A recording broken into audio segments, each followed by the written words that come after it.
Hello Summoners, and welcome back to another ProGuides video. I'm Dan, and today, rather than our normal meta content, we'll be talking about a more general concept. How to push small advantages through early game planning as a jungler. In our usual videos, we talk about what picks are good or how to counter the OP stuff, but this video isn't about the what, it's about the how. How to get a lead and how to use it. Before that though, today's question of the day is, what off-meta jungler is sleeper OP and why? I think Brand jungle is actually kind of crazy. His clear is surprisingly quick and healthy, and his skirmishing is strong if he lands his stun. Be sure to let us know your answers in the comments below. Also, we invite you to join our Discord, where you can discuss our question of the day, talk about strategy, look for friends, and much more with our growing community. The link for that is in the description below. And one last thing, be sure to visit us at ProGuides.com. We have the best roster of coaches, top-tier live classes from instructors like Mike Young and Zyrene, and courses covering a variety of roles and champs from your favorite pro players like Double Lift. Whether it be mastering a champion, a role, or just the game as a whole, we can help you level up and reach your goals. Alright, now let's get into this video, shall we? So, to start things off, when trying to acquire a lead, the most essential thing is to understand how different matchups work. This means knowing how both your champ and the enemy jungler clear your camps, and how you interact with each other if you run into them in the jungle. Each champ has their unique strengths and weaknesses, and different abilities, so every matchup has to be played a certain way. But one very general way to divide things up is to sort junglers into two broad groups: herbivores and carnivores. Herbivores are junglers whose primary focus is farming camps and playing to scale to a certain item and level spike in order to actually be useful. Examples of champs like this are Karthus, Amumu, Shyvana, and Nocturne. Carnivores are the champions whose abilities give them strong skirmishing and ganking to fight the enemy jungler or affect lanes to win the game. Examples of these are Lee Sin, Elise, Jarvan, Rek'Sai, and Gragas. Bear in mind, these two categories are not completely definitive. While she is focused on clearing, running at a champ like Shyvana to fight one-on-one does not guarantee you're going to beat her, as her dueling is actually super strong. She's an herbivore due to her ability to not be able to force a fight, not because she can't fight back. These classifications are more about the different champions' pathing, clear speeds, and general game plan, and help you formulate your own plan for the early game. Before the game even starts, establishing a pre-game plan is important. In the jungle, this is even more crucial. While every game is dynamic, with different variables affecting whether or not you can gank, invade, or contest scuttle crabs, you should have a loose idea of what you're going to do with your own matchup and lane influence in mind. If you want to fight the enemy at scuttle and have a winning top lane matchup but losing bot lane, you should be pathing bottom to top. If you have 3 losing lanes, it's a good idea to just never fight the early scuttle and plan around full clearing, resetting, and looking to gank. Plan ahead of time so you don't waste your own time, or worse, risk dying and throwing the game over one neutral camp. If you want more tailored help with understanding your favorite jungler's specific clear patterns and exactly what you should be doing with your early game, make sure you go to visitproguides.com. Our live coaches and courses are both aimed at doing exactly this. Now, we're going to go over some tips and general concepts that you should master as a jungler. One of the biggest things that people do in lower elo is putting no thought or effort into their level 1. They either tab out, AFK, or sit under tower spamming emotes. When you look at Korean challenger games, there's almost always something happening at level 1. In this image, you can see the standard 5 point where most people stand to watch for invades. Although this seems to be a solid spread with all entrances being watched, most people don't expect to get invaded, so they alt-tab, mess around on their phones, or mess with their music when they should be watching, and fail to react when an invade actually does happen. One way to punish the 5 point is to invade through top or bot lane, depending on which side of the map you're on, as shown in this image. If you hug the wall and come around the corner as shown, the person responsible for watching that bush will likely not realize you're there until it's too late. This usually results in either a pick or a free summoner being burned. If no one is there, your team can push further into the jungle, still trying to make a pick, and also allowing you to drop wards for information on where the enemy jungler starts. Both knowing where their jungler starts and burning enemy summoners early can allow you to adapt your pathing to better pressure the map. If you see their jungler go from red to golems, you know they will be full clearing and you can snag their blue buff if your champ clears quickly. If you burned an immobile champ like Sona's Flash level 1, you can start topside and path to bot at 3 for an almost guaranteed kill. Late invades are some of the most tilting, cheesiest things to deal with in League, and the jungler on the receiving end gets an especially awful start if it succeeds. In case you aren't familiar, a late invade is executed by either the jungler and top laner or jungler and bottom laners invading the enemy buff on their respective side of the map at 1:30 to kill or otherwise push the jungler off his camp while stealing it away from him. The most ideal result is you kill the jungler, maybe even getting some summoners from him and his laners, steal his buff, and take one of his smaller camps, usually wolves or raptors. If the other jungler also used smite in an attempt to live or get his camp, his solo clear will be downright awful. When deciding whether you should late invade, you obviously want to have champs that are strong level 1, with high kill potential or at least the ability to force the enemy to concede the camp. Top laners like Jace, Darius, and Pantheon fall into this category. From the jungle, champs like Olaf, Graves, Rengar, and Lee Sin are excellent. And for supports, Karma, Morgana, Naut, Thresh, and Blitzcrank all have extremely strong level 1s that deal decent damage and have lockdown that can pretty much guarantee a one fight if they land their abilities. You probably don't want to walk into the enemy jungle with a non-guaranteed way of fighting, such as relying on Cho'Gath Q or with a support that provides basically nothing in a level 1 skirmish like Sona or Janna. We're talking about invading strictly based on your top and bottom laner strength because while they can definitely help secure the win level 1, a mid laner's lane will usually end up in a bad state and they may end up with just as much of a disadvantage as the enemy jungler as a result. What do you do once you succeed in a late invade? For starters, in almost all cases, you should take his raptors or wolves, depending on which buff you invaded. Clearing golems after a red invade actually helps the enemy jungler, since golems have reduced gold and EXP on the first clear. Since you're behind the enemy laners, if they're disrespecting you and pushing up at all, you can just walk behind them to pull off a gank. Even as a no-CC jungler like Lee, this can result in a kill or summoners blown, especially if you have red buff.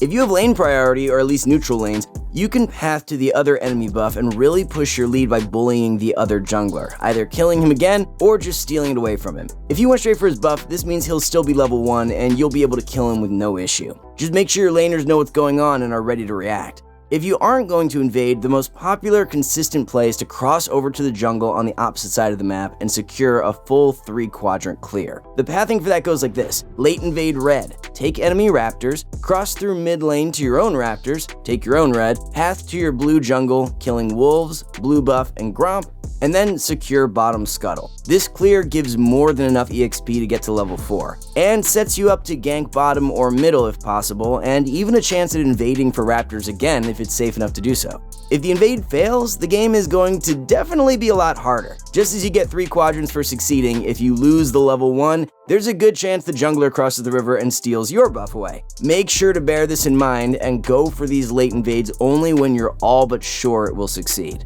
Late invading also forces the enemy into a pretty linear jungle path. Since you're clearing out most of one side of his jungle, he has to clear the other and look to gank on that side of the map. You can look to counter gank if you think this is likely, or at least tell your laners to ward river and respect the limited pathing options.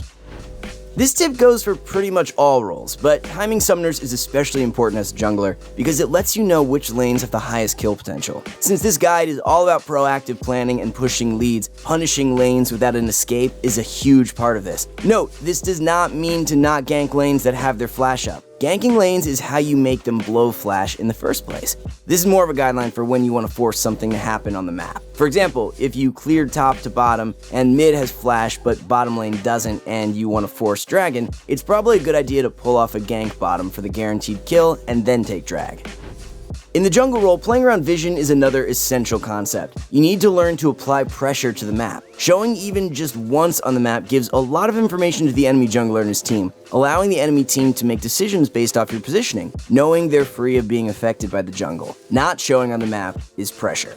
One of the easiest examples of pressure is Evelynn. Evelynn is a champ who plays off level and item spikes to succeed in the jungle. After level 6, Evelynn is basically never seen unless she's going for a gank. The enemy team has to respect her stealth because they won't know where she is ever, and they're always in danger of being ganked. Just as you want to avoid being tracked, you want to track the enemy jungler as best you can. This starts from level 1, either finding out via invades and wards, or just watching which lanes leash for the jungler. Warding raptors is one of the most common shallow wards that provides a decent amount of information, as even when not clearing them, most junglers pass by them. You can generally map out their clear path based on how many camps they have and which direction they're traveling when they pass by the ward.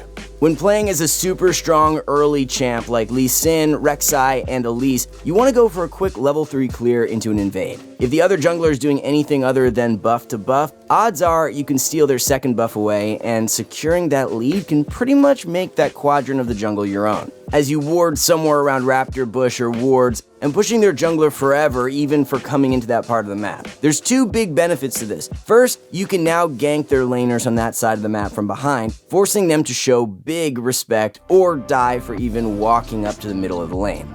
Second, because you're controlling one half the jungle, they're forced to play on the other side, so your laners know exactly which side of the map their jungler will be trying to make ganks happen on. When it's a weaker early game herbivore-style jungler whose ganks are generally not that great in the first place, their options become limited and they fall behind massively as they can't successfully pull off a play to net any gold. When playing against the stronger level 3 junglers we talked about above, the best way to counteract them forcing their way into your jungle is to clear buff to buff and do smaller camps afterwards. This secures your early game, and if they invade, you can reciprocate by going to the opposite side of the map and taking their camps for a net neutral clear. On the note of tracking and remaining unseen, warding is something that a lot of players don't do properly. A lot of wards are placed at random locations and not even used altogether. Clearing the other team's vision pressures the enemy as they don't know where you'll be, while getting deep vision yourself lets you and your team know where the other jungler is so you can play accordingly. This image is some of the usual ward positions where you want to put your own vision down, green on the image, as well as popular locations that people place control wards which you need to check to clear, pink on the image. Remember, after your first clear, generally it's better to keep sweeper on you, especially when you're ahead so you can deny vision. And always buy pink ward on resets to push this even further. One extra tip, if you're good at using your sweeper to deny vision, run zombie ward. It's honestly kinda broken and rewards you for clearing enemy vision by turning it into a ward of your own. This can be useful in both scouting the enemy in their jungle as well as preventing ganks on your own lanes, since most wards you clear will be at jungle entrances and right next to the lanes. And that's pretty much it for the tips and concepts part of things. If you still find that some things are a bit unclear or you just have questions in general, be sure to visit ProGuides.com and our challenger level coaches can help you clear up anything that you don't get. So now, with all those concepts broken down and explained, we can look at how the pros do this. We're going to be looking at a replay from LDLC Tinks on Graves in the EU Masters group stages in the spring. Graves is a popular champion with quick clear and an incredibly strong level 1. Graves wants to secure farm leads through outpacing the enemy jungle by counter-jungling. Let's see how he achieves this on the Graves pick. In this matchup, Graves has a much faster clear speed in comparison to Jarvan, who clears camps slow and would rather look for early ganks. Let's see what Tinks chooses to do. Tinks opts into late invading the enemy red and secures it for himself. He secures enemy raptors and crosses through mid to secure his bottom side camps. Although Jarvan took his red, he was able to come out of the invade with a 1 camp lead, mid priority, and Jarvan is unable to look for a level 2 gank because he didn't get his red buff start.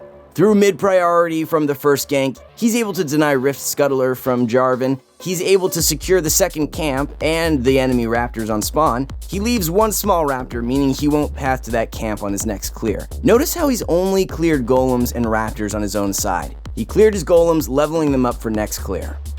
The enemy mid laner went for a reset, so he's able to secure Crab and invade the enemy bottom side for blue. He is now level 7 on Graves to Jarvan's level 4. Around the 7-minute mark, he has completely secured his lead in the jungle, and there's nothing his opponent can do to fight back for control over the game. With this lead, he's able to get first dragon, he's able to solo the enemy top laner, and he's able to secure Herald. From then on, Tinks is able to push his leads he developed in the early game into a win. And with that, we are finished. I hope this guide helps you understand jungle a little bit better and helps you push your advantages through proactivity over reactivity. Remember to let us know which off-meta jungler you love to play. We love to see what you guys all have to say, and I can't wait to see you guys back for our next video. Until then, good luck out on the Rift, and come on, wash those hands!